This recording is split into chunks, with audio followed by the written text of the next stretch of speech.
গতকাল স্বরাষ্ট্রমন্ত্রীর একটা কথায় আমার কাছে এই প্রশ্ন মাথায় এসছে, সরকারের কি বল প্রয়োগ করার সক্ষমতা কমে যাচ্ছে? বল প্রয়োগ বলতে আমি সরকারি বাহিনী দিয়ে বল প্রয়োগ করা, মানে আপনি তো বাহিনীগুলোকে লেলিয়ে দিচ্ছিলেন জনগণের শান্তিপূর্ণ আন্দোলনকে নস্যাৎ করার জন্য, খুন করার জন্য মানুষকে। সেই সক্ষমতা কমে আসছে কিনা এই প্রশ্নটা মাথায় এসছে, এবং আমি ধারণা করি সেটা সম্ভবত কমে আসছে। কেন কমে আসছে, কেন মনে হচ্ছে এরকম, সেই ব্যাপারটা নিয়ে কথা বলবো। তার আগে খুব গুরুত্বপূর্ণ দুটো স্টেটমেন্টের দিকে আপনাদের দৃষ্টি আকর্ষণ করতে চাই। একটা হচ্ছে জাতিসংঘের মানবাধিকার হাই কমিশনার যিনি আছেন ভলকার তুর্ক, তিনি একটা স্টেটমেন্ট দিয়েছেন। এবং আরেকটা হচ্ছে জাতিসংঘের অনেকগুলো মানবাধিকার সংস্থার অনেকগুলো আলাদা আলাদা সেকশন আছে, অনেকগুলো বিষয়ের জন্য আলাদা আলাদা বিশেষজ্ঞ র্যাপোর্টিয়ার আছেন, তারাও একটা জয়েন্ট স্টেটমেন্ট দিয়েছেন। আর সেটাও, এই দুটোকে একত্র করে তারপর স্বরাষ্ট্রমন্ত্রী কি বলেছেন এবং সেটা থেকে কেন আমি এমন ইন্টারপ্রিট করছি সেটা নিয়ে কথা বলবো। ভলকার তুর্কের যে স্টেটমেন্ট, সেটাতে বলা হচ্ছে Turk decries government crackdowns urges respect for international human rights standards. গভর্নমেন্টের যে ক্র্যাকডাউন আছে সেটাকে ডিনাউন্স করছেন, তীব্রভাবে সমালোচনা করছেন, এবং ইন্টারন্যাশনাল হিউম্যান রাইটস যে স্ট্যান্ডার্ড আছে সেটার প্রতি রেসপেক্ট দেখাতে বলছেন। এতেই বোঝা যায় যে বাংলাদেশে যা হচ্ছে সেটা ইন্টারন্যাশনাল হিউম্যান রাইটস স্ট্যান্ডার্ডসের সাথে সিরিয়াস ভায়োলেশন আছে। এখন কেউ কেউ বলতে পারেন জাতিসংঘ এই ধরনের বক্তব্য তো অনেক সময় দিয়েছে। ভলকার তুর্ক ইনফ্যাক্ট বাংলাদেশের বিভিন্ন সময়ে বিরোধী দলের উপরে দমন পীড়ন, ডক্টর ইউনুস ইস্যু, অধিকার ইস্যু, এরকম মানে অধিকার যে এনজিও আছে তাদের যে দুজনকে কারাদণ্ড দিচ্ছে সেসব ইস্যুতেও কথা বলেছে। সো পাত্তা দেওয়াতে আর কিছু নাই। আমি টিভি টক শোতে আওয়ামী লীগের লোকজনকে এমন বলতে শুনেছি, কিন্তু আমাদের খেয়াল রাখতে হবে এই মুহূর্তে বিশ্বের দৃষ্টি বাংলাদেশের ওপরে, এবং যেটা সবচেয়ে জরুরি কথা, বাংলাদেশ মিলিটারি এখন ডিপ্লয়েড আছে এবং বেশ কিছু ছবি এবং ভিডিও আমাদের সামনে এসে হাজির হয়েছে যেখানে মিলিটারিকে জনগণের ওপরে গুলি করতে দেখা গেছে। আমরা জানি বাংলাদেশ জাতিসংঘ শান্তিরক্ষী বাহিনীতে কাজ করে, সো জাতিসংঘের জিনিসগুলো মনিটর করার সম্ভাবনা অনেক বেশি এখন যে কোনো সময়ের চাইতে। যাই হোক, উনি যে কথাগুলো বলছেন একটা জায়গায় খুবই ইন্টারেস্টিংলি উনি বলছেন অনেক মানুষ সেখানে ভায়োলেন্ট অ্যাটাকের শিকার হয়েছেন, groups reportedly affiliated with the government. কিছু মানুষ দ্বারা যারা সরকারের সাথে যুক্ত, মানে ছাত্রলীগ, যুবলীগ, আওয়ামী লীগ বা অন্য কোনো গুন্ডা পান্ডা তাদের ভাড়া করা, তাদের কথা উল্লেখ করছেন, এবং তাদেরকে মানে জনগণকে ঠেকানোর জন্য কোনো এফর্ট দেখা যায়নি। তার মানে রাইটলি জাতিসংঘ মানবাধিকার হাই কমিশন আইডেন্টিফাই করছে এই বিভৎসতা কারা ঘটিয়েছে। তারপর একটা জায়গায় বলছে in order to begin to rebuild gravely damaged public trust, আমাদের জনগণের বিশ্বাস তো নষ্ট হয়েছে, ভয়ঙ্করভাবে ধ্বংস হওয়া, সেটার জন্য অনেকগুলো করতে বলছেন, ডায়ালগের কথা বলছেন, এবং বলা হচ্ছে যা যা ঘটনা ঘটেছে এবং ল এনফোর্সিং যে এজেন্সি আছে তারা ইন্টারন্যাশনাল হিউম্যান রাইটসের স্ট্যান্ডার্ড একদম ক্লিয়ারলি মেনে চলবে regarding the policing of protest including the use of force. প্রটেস্টকে কিভাবে হ্যান্ডেল করতে হবে ওই সংক্রান্ত যে স্ট্যান্ডার্ড আছে সেটা মানতে বলছে খুব ক্লিয়ারলি। অন্যান্য ক্ষেত্রে যা যা বলা হয় যে মিডিয়া আউটলেটগুলোকে ফ্রি করে দেওয়া উচিত, কথাবার্তা বলতে দেওয়া উচিত, এখানে ব্ল্যাঙ্কেট ইন্টারনেট শাটডাউনের কথা বলা হচ্ছে, যেটা প্রলং পিরিয়ড, যেটা ইন্টারন্যাশনাল লয়ের সাথে অসামঞ্জস্যপূর্ণ। এই যে ইন্টারনেট বন্ধ করে দিল ঢালাওভাবে সব জায়গায় অনেক লম্বা সময় ধরে, সেটা আন্তর্জাতিক আইনের সাথে সাংঘর্ষিক, এবং একই সাথে মানুষের এক্সপ্রেশন, যেটা মত প্রকাশের স্বাধীনতা, মানুষের শান্তিপূর্ণ সমাবেশ, এইসব রাইটকে ধ্বংস করা হয়েছে। এগুলোকেও এবং অনেক ইকোনমিক রাইটও আছে যেগুলোকে রেস্টোর করতে বলা হয়েছে। এবং ইন্টারনেট বন্ধ করার ক্ষেত্রে কি কি হয়, খুব স্বাভাবিকভাবে মানুষের ইনফরমেশন ঠিকমতো ছড়াতে পারে না, পাবলিক সিকিউরিটি কমিয়ে দেয়, এবং সবচেয়ে বড় কথা হচ্ছে ল এনফোর্সিং এজেন্সিজ, এই জায়গাটা খুব ইম্পর্টেন্ট, এটাই আমরা বলছিলাম। আমি এই জায়গাটা পড়ি ইংরেজিতে, internet shutdown can also reduce public scrutiny and knowledge of conduct of law enforcement agencies and so risk heightening impurity for their actions. মানে ইন্টারনেট আপনি যখন বন্ধ করে দেন তখন ল এনফোর্সিং এজেন্সিজ যা যা করে সেটার ক্ষেত্রে জনগণের স্ক্রুটিনি এবং নলেজ, মানে জনগণ যে দেখবে, চোখ রাখবে, সতর্কতার সাথে দেখবে, সেটা যেহেতু বন্ধ হয়ে যায়, তাই তাদের ক্ষেত্রে তাদের কর্মকাণ্ডের ইম্পিউনিটি, বিচারহীনতার সুযোগ তৈরি হয়। এরকম অনেক কথাবার্তা আছে যেগুলো খুবই স্ট্রংলি বলা হয়েছে। তারপরে যেটা বলা হয়েছে, ভবিষ্যতে যেসব রাইট আছে, যে রাইটগুলোর কথা বলা হয়েছে, freedom of assembly, freedom of expression, এগুলো ইন্টারন্যাশনাল স্ট্যান্ডার্ড মেনে বাংলাদেশ রক্ষা করবে, তার সেটাকে আর্জ করছেন। এখানে একটা জিনিস, এরপর আরেকটা স্টেটমেন্টের কথা বলেছি, যেখানে একই দিনে UN experts call for immediate end to violent crackdown and full accountability for human rights violations. এখানে খুবই স্পষ্টভাবে বলছে, have been alarmed by the large number of unlawful killings, possible enforced disappearance, torture and the detention of thousands of people. খুব সোজা সবটা বাংলাদেশে যা যা হচ্ছে সেগুলো নিয়ে বলছে। টার্গেটেড অ্যাটাকস, ওনারা বলছেন, we are deeply concerned by reports of targeted attacks, threats, intimidation and retaliation by the authorities and government-aligned groups against protest leaders, political activists, human rights defenders and journalists. আমি খুব detail আর পড়ছি না, তারপরে খেয়াল করি অত্যন্ত শক্ত ভাষায় সরকার যা যা করছে। এখানে টার্গেটেড অ্যাটাক করা হয়েছে, ভয়ভীতি দেখানো হয়েছে এবং প্রতিশোধ পরায়ণতা দেখানো হয়েছে। কারা দেখাচ্ছে এটা? গভর্নমেন্ট অ্যালাইন্ড গ্রুপস, তাদের বিরুদ্ধে।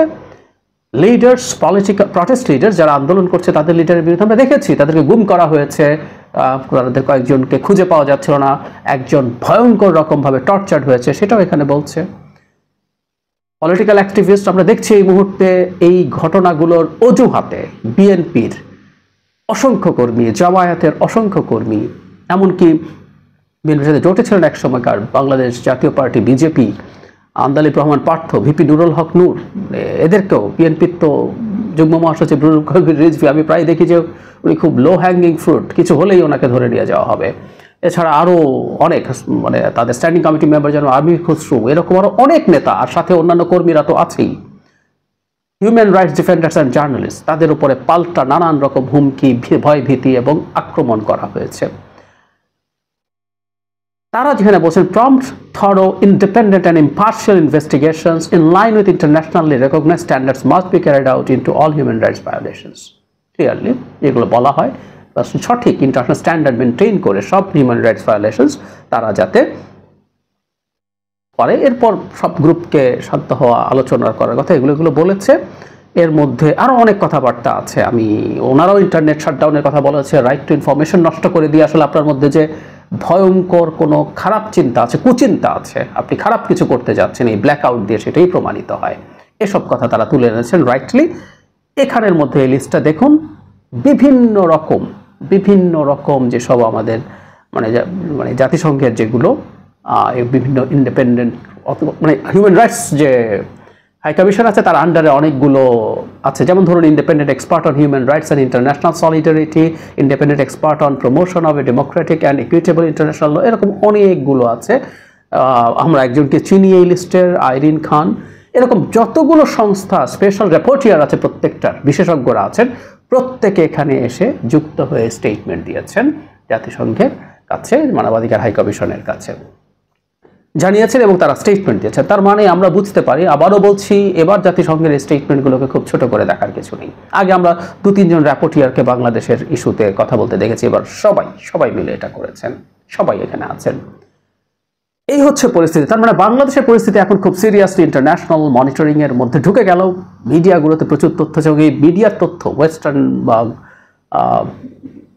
পশ্চিমা যেসব মিডিয়া আছে সেগুলোর যে তথ্য, সেগুলো যে যথেষ্ট রকম প্রবলেম তৈরি করছে। আমরা খেয়াল করবো যে তথ্য প্রতিমন্ত্রী প্রায় তাদের সকল ডিসইনফরমেশন বা মিসইনফরমেশন নিয়ে কথা বলছেন, যদিও বাংলাদেশের ডিসইনফরমেশন এবং মিসইনফরমেশন পরে বসে থাকা একটা সরকারের মুখে এই কথাগুলো হাস্যকর। যাই হোক, ওনারা যখন এগুলো বলছেন, তারা বিভিন্ন সাংবাদিককে ডেকে কথা বলার কথা বলছেন, তারা মানে রাষ্ট্রদূতদেরকে ডাকছেন, সঠিক তথ্য দেওয়ার চেষ্টা করছেন। তার মানে হচ্ছে এগুলো নিয়ে ইন্টারন্যাশনাল চাপ খুব সিরিয়াসলি আছে। এতে আমি ধারণা করি আইন প্রয়োগকারী সংস্থাগুলো আর খুব বেশি বর্বরতা চালাতে পারবে না, তাদের ওই চাপ তৈরি হয়ে গেছে।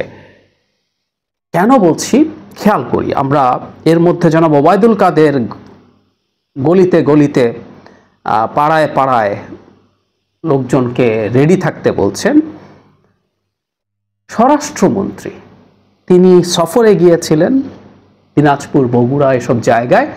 সেখানে তিনি একটা জায়গায় বলছেন আওয়ামী লীগ নেতা রংপুরে আওয়ামী লীগ নেতাকর্মীদের উদ্দেশ্যে স্বরাষ্ট্রমন্ত্রী বলেন, পকেটে হাত রেখে ঘুমিয়ে থাকলে চলবে না, ওরা সুযোগ বুঝে ঘরে ঢুকে মেরে ফেলবে, আমাদের যা করার কথা ছিল তা করতে পারিনি। যেটা বলছিল আগে, স্বরাষ্ট্রমন্ত্রী দায়িত্বপ্রাপ্ত হচ্ছেন আইন শৃঙ্খলা রক্ষাকারী বাহিনীর, তিনি ওবায়দুল কাদেরের মতো দলীয় নেতাকর্মীকে উস্কানি দিচ্ছেন, তারা যাতে পাল্টা নেমে যায় যারা আন্দোলন করছে তাদের বিরুদ্ধে। এটা কথা ফ্যাক্ট। কোনো মানুষ যদি আপনাকে আঘাত করতে আসে, আপনি আঘাতপ্রাপ্ত হওয়ার ঝুঁকিতে থাকেন, আপনিও পাল্টা আঘাত করতে পারেন, কিন্তু আপনি পকেটে হাত দিয়ে বসে থাকা যাবে না, রেডি থাকতে হবে, এসব বলছেন মানে আপনি আসলে আওয়ামী লীগ, যুবলীগ, ছাত্রলীগ এদেরকে মাঠে নামাতে চাইছেন, আওয়ামী লীগ এবং এর অঙ্গ সংগঠনগুলোকে। কেন? ওরা ভয় পেয়ে গেছে। মজার ব্যাপার, এতদিন পুলিশের কোলে বসে বসে তারা মানুষের উপরে যাতা বর্বরতা চালিয়েছিল, এখন পুলিশ, বিজিবি তাদেরই খবর হয়ে গেছে, এখন রীতিমতো মিলিটারি নামাতে হয়েছে, ফলে তারা আর মাঠে নাই। এবং এটাই খুব স্বাভাবিক, তারা যে পরিমাণ টাকা পয়সা কামিয়েছে সেই পরিমাণ টাকা পয়সা নিয়ে তারা এখন বাঁচতে পারলে তাদের বহু প্রজন্ম ঠিক হয়ে যায়, ও আর মাঠে থাকবে কেন, মরতে যাবে কেন, ফলে তাদের মাঠে নামানো যাচ্ছে না। কিন্তু আমরা খেয়াল করছি দলের সাধারণ সম্পাদক রীতিমতো, আমি গতকাল একটা ভিডিওতে বলেছি, রীতিমতো দলের সভানেত্রীর রেফারেন্স দিয়ে বলছেন, তার পক্ষ থেকে তিনি এই কথাটা বলছেন যে আপনারা সবাই বেশি করে এখানে থাকার দরকার নাই, পাড়ায় পাড়ায় রেডি হয়ে যান, ওদেরকে দমন করতে হবে। এখন স্বরাষ্ট্রমন্ত্রী, যার হাতে পুলিশ এবং আইন শৃঙ্খলা মানে মিলিটারি তার হাতে না, যদিও মিলিটারিও সিভিল প্রশাসন আন্ডার এখন কাজ করছে, কিন্তু উনি সরাসরি পুলিশ ওনার দায়িত্বে, বিজিবি ওনার দায়িত্বে, উনি আওয়ামী লীগকে মাঠে থাকতে বলছেন। ওনার এই ডাকটা বোঝা যায় যে খুব বেশি আর পারবেন। আমি এই একটা জিনিসই আগে বলেছিলাম যে কেন ছাত্রলীগকে লেলিয়ে দেওয়া হয়েছিল, কারণ এটাই, আপনি পুলিশ দিয়ে বা বাহিনীগুলোকে দিয়ে অনেক বেশি দমন পীড়ন করাতে গেলে সেটা অনেক বেশি রিয়াকশনস তৈরি করবে। যখন ছাত্রলীগ বা অন্যদেরকে দিয়ে পেটাবেন তখন নানান রকম উল্টোপাল্টা কথা বলার সুযোগ থাকে, যদিও আজকের পৃথিবীতে এটা আর খুব সম্ভব না। আওয়ামী লীগের সব তৃতীয় শ্রেণী কৌশল ধরা পড়ে যাচ্ছে, আমরা খেয়াল করেছি জাতিসংঘ এমনকি এই যে রাপোচিয়াররা যে কথা স্টেটমেন্ট দিয়েছেন তার মধ্যে খুব ক্লিয়ারলি সরকারের সাথে যুক্ত গ্রুপের কথা বলা হয়েছে, clear and very very clear, very vivid. ফলে যেটা দাঁড়ালো, খুব বেশি হয়তো বলে লাভ হবে না, কিন্তু স্টিল একটা আইন শৃঙ্খলা রক্ষাকারী বাহিনী যখন গুলি করে মানুষ মারে আর এইসব গুন্ডা পান্ডা আওয়ামী লীগের মারে, তার মধ্যে ডিফারেন্স তো কিছুটা আছেই, ওখানে apparently state is not involved. ফলে এই যে ম্যাসাকার তারা করেছে 200, 2, 3, 4, এটা তো জানা সংখ্যা, এটা 4-5 গুণ হবে বলে অনেকে ক্লেম করছেন। প্রচুর বেওয়ারিশ লাশ স্থাপন করা হচ্ছে, অভিযোগ আছে যে ডেথ রেজিস্টার নিয়ে যাওয়া হয়েছে, এই ধরনের তথ্য আমাদের সামনে এসে হাজির হয়েছে। সো এই সময়, এই পরিস্থিতিতে তীব্র চাপের মুখে আছে সরকার আইন শৃঙ্খলা রক্ষাকারী ব্যবহার করা নিয়ে। ফলে ছাত্ররা যদি আবার অর্গানাইজড হয়, তাদের জন্য এটাকে ট্যাকেল করা সম্ভবত অনেক কঠিন হবে। সে কারণেই তারা আবার চাইছেন তাদের দলের গুন্ডা পান্ডাদেরকে মোটিভেট করার জন্য এবং মোটিভেট করে মাঠে রাখার জন্য। বটম লাইন, সরকারের বাহিনী লেলিয়ে দেওয়ার, ছাত্রলীগ, যুবলীগ এদেরকে পারবে কি না, দলের পান্ডাদেরকে সেটা সময় বলবে। আমি মনে করি না তাদের আর আত্মায় সেই পরিমাণ সাহস আছে, বুকে সেই পরিমাণ বল আছে, কিন্তু বাহিনীগুলোকে লেলিয়ে দেওয়ার সক্ষমতা সরকারের অনেক কমে গেছে। অন্তত কিছু উপসর্গ দেখে এটা বোঝার, মানে এটা বুঝি যদি আমরা, সেটা খুব বেশি ভুল হবে না।